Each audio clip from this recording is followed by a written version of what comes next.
మెదక్ జిల్లా మాసాయిపేట మండల కేంద్రంలో పంచాయతీ కార్మికులు శుక్రవారం వినూత్న రీతిలో నిరసన కార్యక్రమం చేపట్టారు. గత 3 నెలలుగా తమకు ప్రభుత్వం వేతనాలు చెల్లించడం లేదని, కుటుంబ పోషణ భారంగా మారిందని కార్మికులు ఆవేదన వ్యక్తం చేశారు. గ్రామంలో నేడు భిక్షాటన కార్యక్రమాన్ని నిర్వహించారు. ప్రతి ఇంటి వద్దకు వెళ్లి తమకు సహాయం చేయాలని భిక్షాటన చేశారు.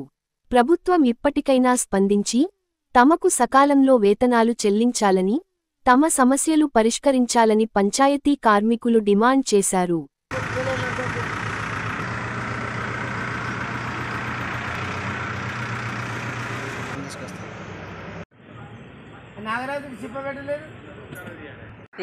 మాకు జీతాలు వస్తలేవు. జీతాలు రాక ఇలా పని బంద్ చేసి మేము ధర్నా చేస్తున్నాం.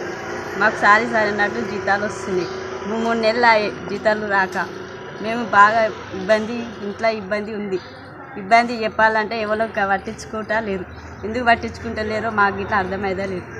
అర్థం కాక మేము అయినా కానీ చేస్తున్నాం. గత 3 నెలల నుండి జీతాలు రావడం లేదు.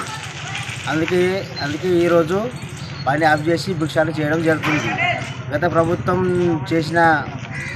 ప్రభుత్వం చేసిన పనితీరు ఈ ప్రభుత్వము మరీ ఘోరంగా ఉంది. మేము చాలని వేతనాలతో మేము పనిచేస్తున్నాము.